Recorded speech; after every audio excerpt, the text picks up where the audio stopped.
ด่วนที่สุดเกิดอีหยังขึ้นกับน้องเบียร์สาวน้อยเพชรบ้านแพงถึกบอสโจสั่งพักงานโดยที่บ่ฮู้ว่าจักวันจักเดือนจักปีทักทายสบายดี FC แฟนคลับทุกท่านที่เคารพและนับถือ FC แฟนคลับของหมอลำบ่ว่าจะอยู่ทางฝั่งไทยฝั่งลาวเรื่องราวในคลิปนี้ขอยกย้ายสายสวยออกจากน้องธิดาลาวมาเฮ็ดข่าวเกี่ยวกับวงสาวน้อยเพชรบ้านแพงบอสโจเฮ็ดให้เกิดกระแสโด่งดังทั่ววงการหมอลำอีกครั้งหนึ่งท่านผู้ชม FC แฟนคลับเรื่องราวมันเป็นไปเป็นมาคือแนวใดน้องเบียร์จึงถึกบอสโจสั่งพักงานทันทีทันใดเดี๋ยวจะไปเล่าเหตุการณ์และสาเหตุย้อนหยังที่ไปที่มาก็คือถ้าผู้ใดติดตามสาวน้อยเพชรบ้านแพงในช่วงระยะเวลาประมาณ2 ปีสิเข้า3 ปีที่ผ่านมานี่ท่านผู้ชม FC แฟนคลับก็จะได้เห็นผู้รักผู้ใหญ่ตักเตือนและรวมทั้ง FC แฟนคลับตักเตือนน้องเบียร์หลายครั้งหลายคราวในการออกลีลาท่าทางอยู่บนเวทีสาวน้อยเพชรบ้านแพง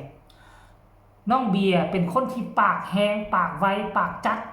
เป็นคนที่เต้นลีลาท่าทางค่อนข้างว่าลักษณะคือยั่วยุผู้ชายหลายเกินไปหรือว่านุ่งน้อยนุ่งสั้นแล้วดันอยู่เทิงเวทีนี่มันสูง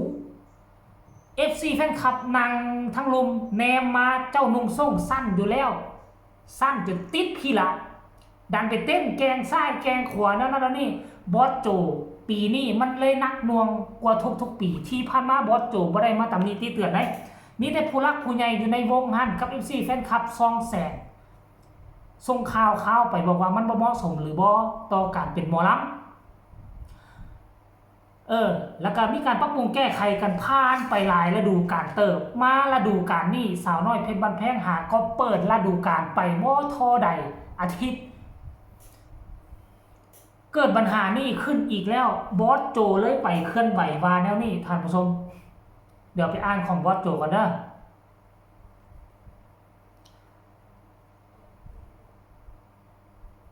เดี๋ยวแป๊บนึงเด้อหาข้อมูลบอสโจก็เลยโพสต์เคลื่อนไหวพร้อมกับคลิปที่เต้นนั่นบอกว่าไม่สมควรภาพไม่สวยเราเป็นหมอลำบนเวทีใหญ่ไม่สวยงามพ่อก็ต้องบอกพ่อก็ต้องตักเตือนก็ต้องเชื่อฟังสินั่นแสดงว่าก่อนหน้านี้นี่บอสโจเนาะได้เคยเอิ้นน้องมาตักเตือนเป็นที่เรียบร้อยแล้วเบียร์ก็เลยว่าไปโพสต์เคลื่อนไหวได้บ่เนี่ยเนาะอันนี้จะเกี่ยวหรือบ่เกี่ยวอันนี้บ่ฮู้แต่ว่าผู้รักผู้ใหญ่เขาตีความหมายไปนั่นแล้วนี่นะเนาะนี่นะเบียร์เพิ่นก็ไปโพสต์หลังจากที่บอสโจเอิ้นไปกล่าวตักเตือนแล้วเบียร์ก็ไปโพสต์เคลื่อนไหวว่ากูก็บ่อยากเฮ็ดคือกันละวะหลายคนก็เลยสงสัยแม่นตัวนี้บอมันเป็นตัวจุดประเด็นเฮ็ดให้บอสโจของขึ้นหลายคนก็เข้ามาถล่มคอมเมนต์แต่น้องเบียร์ได้มาตอบเลยว่า การที่เว้าคำนี้ออกมานี่นะบ่ได้หมายถึงบอสโจเว้าหยอกกันในทีมงานของวงนำกันหันซื่อๆแต่บังเอิญว่าบอสโจเอิ้นไปตักเตือนแล้วมาเกิดโพสต์นี้ขึ้นมามันจะเฮ็ดให้คนอื่นเข้าใจผิดโดยเฉพาะคือบอสโจหลังจากนั้นบอสโจก็เลยส่งขึ้นโพสต์อีกตืมบอสโจขึ้นโพสต์ว่านี่ทุกคนต้องได้ใช้เวลาร่วมกันจักหน่อยนึงเนี่ยหลังจากเห็นโพสต์ของน้องเบียร์โพสต์นั้นบอสโจก็ได้ออกมาโพสต์อีก7 ชั่วโมงว่าหัวหน้าบอกด้วยความหวังดีแต่แถเถียงและโพสต์ตอบโต้ด้วยปฏิกิริยาแบบล้อเลียนไม่รู้กาลเทศะถ้าคุณเป็นหัวหน้าคุณคิดยังไงกับลูกน้องแบบนี้โอ้โหทุกคน7 ชั่วโมงผ่านไปบัด6 ชั่วโมงต่อมาน้องเบียร์บ่แม่นน้องเบียร์บอสโจมาโพสต์อีกว่าคือเราโพสต์7 ชั่วโมงผ่านไปแล้วก็คิดมา1 ชั่วโมงแล้วได้ ในที่สุดคำสั่งก็ออกมาด่วนพักงานก่อนนะลูกตามนั้นโอ้โหคือบอสโจโพสแล้วโพสอีกน้องเบียร์กับโพสตอบโต้แต่บ่ได้เอ่ยถึงบอสโจแต่อย่างใดนะแต่เวลาคนอื่นได้ฟังได้เห็นแล้วเขาก็ฮู้ว่าหมายถึงผู้เดียวละนี่นะ7 ชั่วโมงผ่านไปบอสโจบอกว่าตำหนิติเตือนโดยความหวังดีน้องเบียร์กลับมาโพส7 ชั่วโมงอีกว่าน้อมรับคำติและคำชมขอบคุณค่ะปรับปรุงแก้ไขจบคันบ่ลงท้ายด้วยคำว่าจบมันก็จะสวยงามไปเลยโพสนี้บังเอิญว่าใส่คำว่าจบลักษณะคื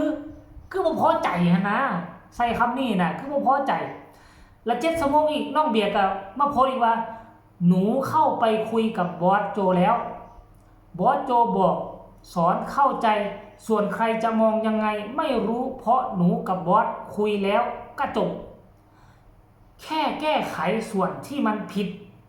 ปรับปรุงในส่วนที่ไม่ถูกนิ่งๆไม่ใช่ไม่ฟังรับฟังและพร้อมปรับปรุงทำงานเป็นยังไงตลอด4 ปีเป็นเครื่องพิสูจน์ขอบคุณโอกาสนี้บ้านหลังนี้ปีนี้ทำเต็มที่เหมือนเดิมว่าซันเดย์ขอขอบคุณกำลังใจพี่ๆทุกคนนะคะหนูอาจจะทำไม่เต็มที่หรือไม่เหมาะพอกับสายนี้เองโอ้โหมาโพสแบบนี้คือลักษณะคือว่าหนูอาจจะไม่ดีพอในสายตาผู้บริหารและคนหมายแต่บริเขียนแบบนี้บอหน้าติดนิสัยเต้นมาหลายเลยเบียเอ้ยเห็นบ่หลังจากมาโพสแบบนี้บอสโจก็สั่งพักงานปุ๊บทันทีเลยโอ้ยหลังจากบอสโจสั่งพักงานปุ๊บยังบ่เศร้าเลยเบียก็มาโพสตื่นว่าหนูพักงานค่ะขอบคุณกำลังใจนะคะโอกาสดีค่อยว่ากันใหม่เอาละบัดนี้คันบ่มาโพสหลังจากบอสโจเอิ้นเข้าไปในห้องน้อยแล้ว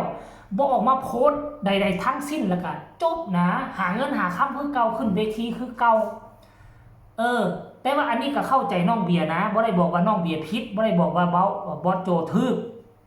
ในมุมมองของศิลปินคือค่อยเต้นนี่นะค่อยก็เต้นด้วยความหวังดีเพื่ออยากเรียก FC เรียกแฟนคลับให้มันมีช่วงที่หน้าตื่นเต้นอยู่บนเวทีของสาวน้อยเพชรบ้านแพงอันนี้ก็ด้วยความหวังดี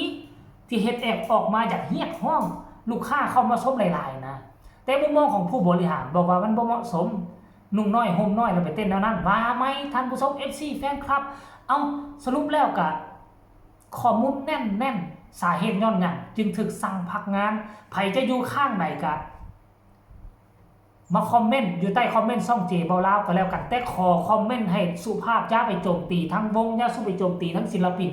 คอมเมนต์แบบเป็นกลางแบบว่าใส่มันสมองเนาะใส่ความคิดมาแลกเปลี่ยนบทเรียนนำกันมันจะดีกว่าคลิปนี้ขอฝากฝังเอาไว้สำนีติดตามต่อไปน้องเบียร์จะได้กลับคืนมา